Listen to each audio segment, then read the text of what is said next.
Good morning. How are you doing? Hi, I'm Chili from Vietnam and it's been almost 3 months since I came to stay in Shanghai.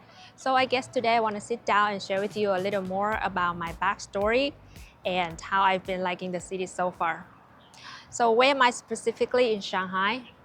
For some of you might not know, geographically, Shanghai can be seen at two major parts by Huangpu River. The first one, Puxi area, the area west of Huangpu River, which is known for historic city center. You probably know the Bund and the French concession. The second one is Pudong area, the area east of Huangpu River, home for modern skyscrapers and financial district like Shanghai Tower and Shanghai World Financial Center. Yeah, basically, Pudong represents Shanghai's future and Puxi is past. I'm staying in Pudong area, and right now I'm sitting in a park called Biyun Sports Park, only 10-minute walk from my apartment. So yeah, I think I should start with this question first, the reason why I'm here. It's been exactly 1 year since I first came to Shanghai. Last October 2024, me and my boyfriend at that time, we booked our flight tickets to Shanghai for our holiday. It was merely just a trip. It was his first time to China. Me was second time because I went to Shenzhen before. We have 10-day trip to Shanghai and Suzhou. On the trip, we met with his old friend back in the UK. Coincidentally, that friend knew someone who was looking for a job position in Shanghai and asked him if he wanted to apply for that job. We found it really tempting after hearing all the perks and packages, and we said, okay, we'll give it a try. But we didn't really think much about this job opportunity because it was not 100% guarantee, and we were doing well in Vietnam anyway. So we continued our holiday. It was the autumn in Shanghai. The weather was so nice. We enjoyed every moment of it, and the food, the people. And then we went back to Vietnam after the trip. He applied for that job. It was at the end of the recruitment process, so we expected to know the result really fast, but didn't know it was that fast. Only 2 weeks after, he told me he got the job, and he asked me, do you want to come with me to China? I'm not going alone. If you want to go, we go together. I'll take this job. If you don't want to go, we stay in Vietnam. And that, let me tell you, that was only the trigger. About me, let me tell you my own story. When I was 18, I went to Ho Chi Minh City to study and then stayed there to work after graduation. I changed quite a few jobs. Until the last full-time job, I finally found a commitment. I worked as a salesman in a decent office for almost 3 years. Life was simple. I had a few close friends, a small apartment, and a routine that felt safe. And then boom, 10 years passed. I wasn't looking for love. After a few bad relationships in the past, I told myself that I would be better stay alone. But sometimes life brings someone into your life when you least expect it. That person was my partner right now. We met each other in a coffee shop near where I lived. He was calm, polite, soft eyes, a gentle way of speaking, and he cared for me like no one else ever did. We moved in very quickly after just 1 month of dating, and he asked me to be his girlfriend. For me, I believe that if it's the right person, you don't need to take much time to decide that you want to confirm the relationship. Yeah, I had a nice relationship, a stable job. Not only a job, I had quite a few jobs on the side because I love money. I wanted to work more. The more I work, the more security I can bring to my future. But deep down inside me, I always knew I wanted to get out of my 9-to-5 job and to work remotely or to be a freelancer and to be a digital nomad. But I was not brave enough to do so. Think about it, the full-time job, every day I met great people, I had a great boss. There wasn't a good enough reason to give up everything, you know. I was greedy. I wanted to keep the job and slowly develop my freedom because I value freedom a lot. I always knew I wanted to work and live in another country, but I don't know how and when. So when the moment came, the moment he asked me that question, I knew that I would have to make the decision to be brave for at least once in my life. And then I said, yeah, let's go to China together. we both understand that decision was made for both of us, not only for him for his job, but also for me to finally do something that I always desired to do, to work for myself and to live abroad.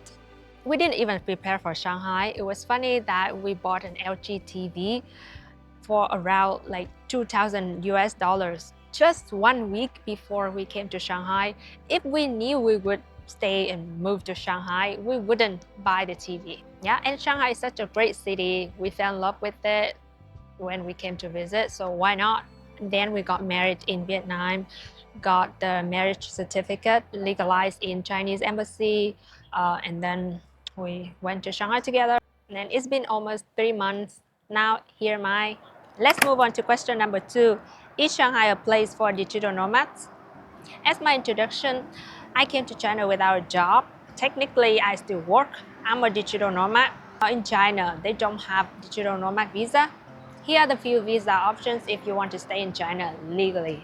How can I stay in China? I have S1 visa and a residence permit. S1 visa is for immediate family members of someone who is living or working legally in China. Since my husband works in China, I qualify for S1 visa. It's usually valid for 1 year or longer. In my case, it's 3 years due to his employment contract. Now, when I arrived, I have to convert the S1 visa into a residence permit, allowing multiple entries and long-term stay.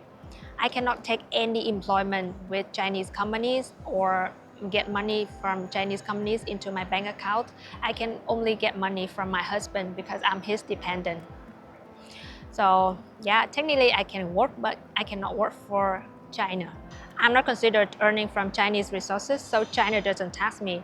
For example, I have a house in my hometown and the tenant pays rent monthly to my Vietnamese bank account. It has nothing to do with China. Or I have some freelancing jobs and my clients pay to my Vietnamese bank account. It has nothing to do with China. In the future, if this channel can earn money like YouTube AdSense, it will pay for a non-Chinese bank account. And I will report tax to my Vietnamese government as content creator income or self-employed income. I don't earn much here anyway compared to what I earn in Vietnam, but I have freedom and I love it. So if anyone is similar to me, you still can make money from foreign income resources. In the future, if you want to work with local companies, you still can. You can switch from S1 visa to a Z visa through an agency, ACA, MCN, or you can even set up a Hong Kong company and have it contract with Chinese partners.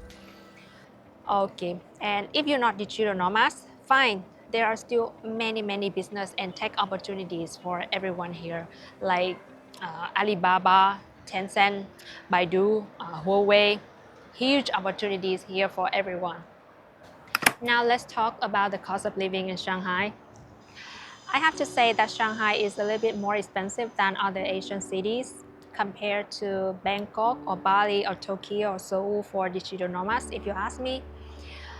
The biggest cost probably about the rent, about 800 to 1500 per month if you want to stay in the central. Yeah, and food and coffee are reasonable. Shanghai can be expensive and can be as cheap as you want. You can eat in fancy restaurants or you can have a variety of good street food. It really depends on how much money you earned and how is your lifestyle. It also depends on where you are. Like me, I'm from Vietnam, so in my home country, it's slightly cheaper than here.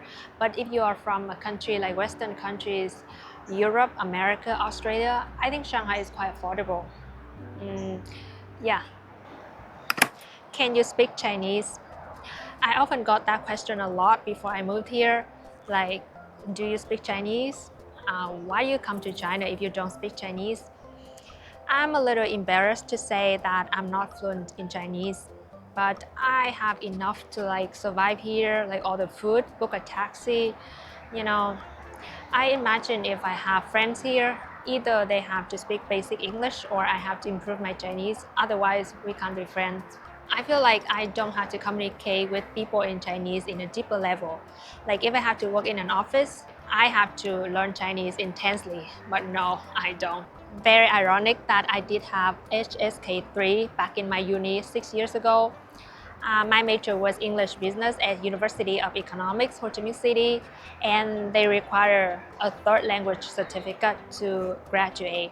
We have many options to choose from, like French, Spanish, Japanese, Korean, Thai, even Indian, anything, as long as it's not English and Vietnamese. And guess what? I chose Chinese. I got like 287 over 300 points. That was insane, almost maximum points. And I learned basically by on movies, on Netflix, on online courses. Yeah. And just because after that, I didn't have any chance to speak Chinese with anyone. So I just forgot. I always tell people that my favorite movie is The Legend of Zhen Quan.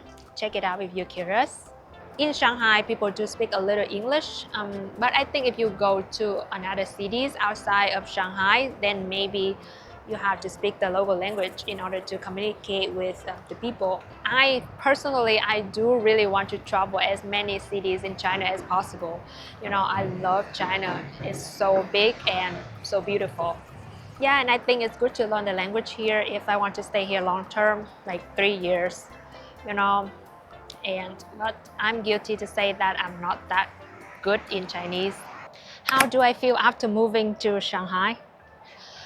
Yeah, I thought it was scary at first to leave everyone and everything that you once knew behind to start a new life in a country that you don't even speak the language. At least for someone who's never experienced that before, like me. But I know that I have to seize the opportunity when it comes. Some opportunities don't come twice. And I know one thing that I won't regret moving to China. I love it, and I know that it's a life that I always want. So I'm living my life right now. So yeah, thank you for listening to my story today. I will talk more about pros and cons living in Shanghai in my next videos. Yeah. That's it for today, everyone. I have to go home now to make breakfast. I'll see you in my next videos. Bye.